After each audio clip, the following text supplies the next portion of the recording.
बहुत पुराना ग्रंथ है हमारा श्रीमद् भगवद गीता। इतना तो आप सब जानते ही होंगे। उसमें इंसान के 6 दुश्मन 6 शत्रुओं की बात करी है श्री कृष्ण ने, ठीक है। और उनका नाम दिया गया है षड्रिपु, 6 दुश्मन। और क्या है वो? काम, क्रोध, मद, मोह, मात्सर और लोभ, ठीक है। तो काम माने इच्छाएं, क्रोध माने इच्छाएं की पूर्ति ना होने पर उठने वाली उत्तेजित भावनाएं, मद माने नशा, चेतना का अभाव, और मोह, मोह माने किसी से जुड़ ही जाना और ऐसे जुड़ जाना कि उसके बिना अपने आप को कमजोर समझने लगना, उस पर आश्रित ही हो जाना। मात्सर, मात्सर माने ईर्ष्या, जेलसी, और लोभ, लोभ तो आप जानते ही होंगे, लालच, ग्रीड। और ये सब के सब हमें सताते हैं, सब परेशान करते हैं। और ये जो 6 दुश्मन ये अलग अलग नहीं है। अगर मैं आपसे पूछूं कि इनमें से कौन सा है जो आपके लिए सबसे ज़्यादा रेलेवेंट, प्रासंगिक है, तो शायद अलग अलग लोग अलग अलग शब्द पर उंगली रखें। कोई कहेगा कि मुझे क्रोध ज़्यादा आता है, तो कोई कहेगा मैं मोह से ज़्यादा ग्रस्त रहता हूँ, तो कोई कहेगा मैं डरा हुआ रहता हूँ, तो कोई कहेगा कि मुझे लालच पकड़ लेता है कभी कभी। लेकिन ये 6 के 6 एक संयुक्त परिवार है, ये साथ साथ ही रहते हैं। ऐसा तो हो सकता है कि इनमें से कोई एक किसी समय पर आपको लगे कि आप पर चढ़ा हुआ है, प्रबल है, लेकिन ऐसा नहीं है कि बाकी 5 अनुपस्थित हैं। बाकी 5 भी हैं, बस छुपे हुए हैं।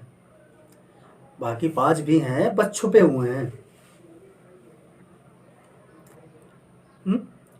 तो हम सबको ये परेशान करने वाले ये 6 दुश्मन, ये 6 शत्रु अलग अलग नहीं है, एक ही है। तो एक ही है तो इनका एक संयुक्त नाम भी होना चाहिए,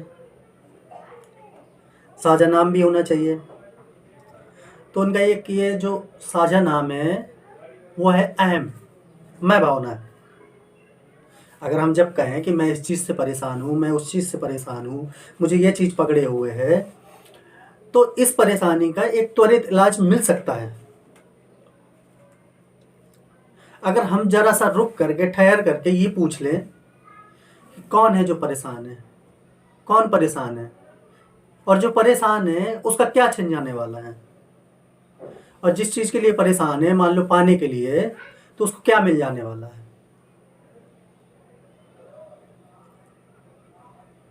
अगर जरा सा रुक करके ये जिज्ञासा कर ले तो तुरंत जाहिर हो जाएगा कि ये जो 6 दुश्मन है ये बाहरी नहीं है, ये भीतर ही है, ये हमारे भीतर ही हैं। और उनका नाम है, उन 6 दुश्मनों का क्या नाम है? वो है अज्ञान, जिज्ञासा न करना। जिज्ञासा करने से उत्तर मिलता है ना, उसी का नाम ज्ञान है। तो अहम पलता है जिज्ञासा के अभाव में। जिसने ठहर करके पूछा नहीं, जिसने ठहर करके जांच पड़ताल नहीं की, उसी के भीतर भ्रम, अंधेरा, अज्ञान घूमता रहता है।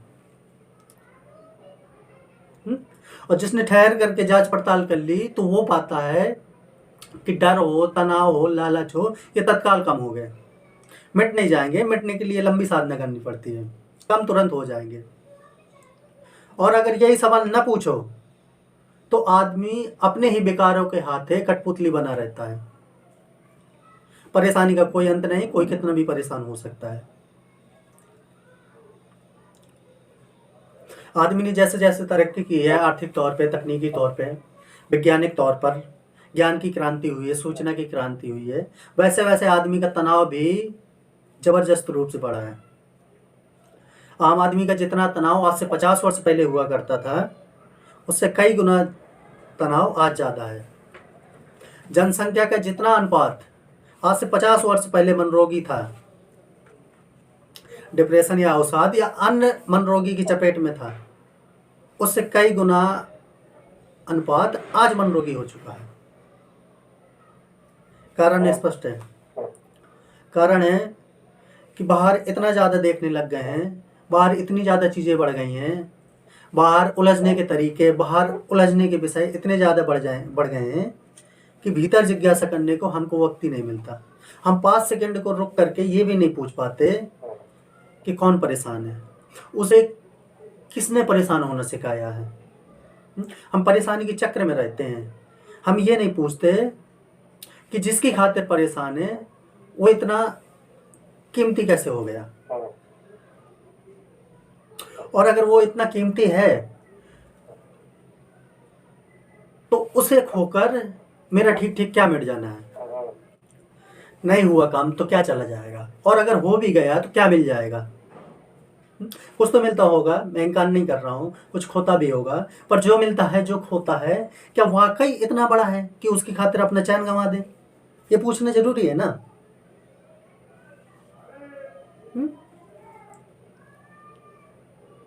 मैं बिल्कुल नहीं कर रहा हूँ कि हम पागल हैं, विक्षिप्त हैं, बिना बात के परेशान हो रहे हैं। परेशानी का कोई ना कोई तो सबब होगा। जो भी व्यक्ति परेशान है उसके पास परेशानी का कोई ना कोई तो सार्थक कारण होगा ही, पर उस कारण उस विषय की कुछ तो सीमाएं होंगी। पर हमारी परेशानियां तो कोई सीमाएं नहीं जानती हैं। हमारे कारण और विषय होंगे इतने, और हमारी परेशानियां होती है इतनी बड़ी, क्योंकि हम जिज्ञासा नहीं करते ना। हम पूछते नहीं अपने आप से, हम अंतर्गमन नहीं करते कि बात क्या है। अच्छा, ये भीतर से आवाज उठ रही होगी ना, कुछ खोया, कुछ टूटा, कुछ मिटा। चलो मान लिया कुछ खो ही गया, कुछ टूट ही गया, कुछ मिट ही गया। जो भी उपकर्म कर रहे थे नहीं मिली सफलता तो क्या चला जाएगा। चलो मान लिया चला भी गया, तो जितना जाएगा उतनी चिंता करो ना। अब पता लगे जाएगा 1 यूनिट और चिंता कर रहे हो 1000 यूनिट, तो फिर तो जीवन व्यर्थ गवाया ना।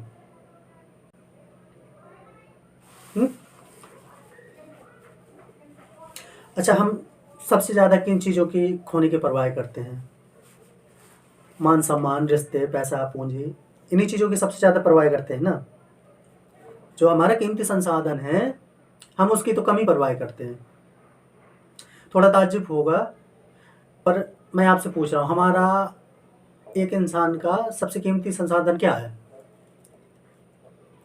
एक जीव के लिए, एक जीवित आदमी के लिए सबसे कीमती संसाधन क्या है? आप अपने आप को जीवित एक समय तक बोलते हो ना। जीवन माने समय सीमा। उसके बाद तो आप अपने आप को जीवित नहीं बोलते ना। एक दिन आती है कि मृत्यु आपको उठा कर ले जाती है, फिर उसके बाद तो नहीं कहते कि मैं जीव हूँ, जीवित हूँ, कहते हो। तो हमारा कीमती संसाधन क्या है? समय। पर हम जब गणना करते हैं लाभ हानि की, तो उसमें तो समय को जोड़ते ही नहीं है, जैसे कोई समय की कोई कीमत ही ना हो। 1000 रुपए की चीज़ है, आज 4 घंटे से चिंता कर रहे हो, 4 घंटे से सोच रहे हो 1000 रुपए, 1000 रुपए, उस 4 घंटे की कीमत है कि नहीं है? उसका भी प्रॉफिट इन लो बनेगा या ना नहीं बनेगा? आप लोग तो सब लोग दक्ष हो, तो मैं आप लोगों से पूछ रहा हूँ, जब गणना करते हो तो पूरी करो ना। आदमी का जब सबसे कीमती संसाधन समय है, तो हम कभी ये क्यों नहीं देख पाते कि कितना समय हम चिंता में व्यर्थ जा रहा है। समय बर्बाद करने के लिए कोई उल्टा पुल्टा थोड़ी ना करना जरूरी है। बैठे बैठे भी आदमी समय बर्बाद कर सकता है। बैठे बैठे आदमी क्या कर रहा है? चिंता कर रहा है, तो समय बर्बाद हुआ ना, समय व्यर्थ गया ना। आपके कोई 1000-2000 रुपए छीन ले, आपको तुरंत बुरा लग जाता है, और बैठे बैठे आपने अपने 8 घंटे खराब कर लिए, आपको बुरा ही नहीं लगता, बल्कि आपको लगता है कि कोई हमने सार्थक काम किया है। बल्कि वो 8 घंटे कई लाख की कीमत रखते थे कि नहीं रखते थे, ये बताओ तुम।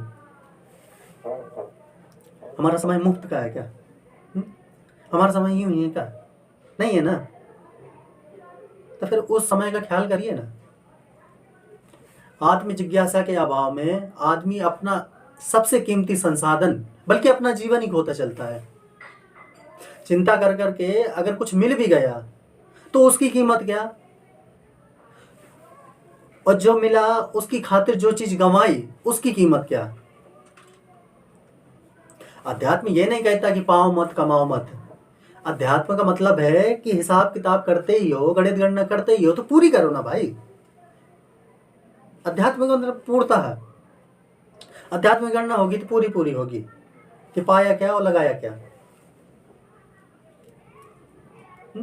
अब पता लगे कि इतना पाने के लिए इतना लगाया, तो क्या ये बुद्धिमानी कहलाया?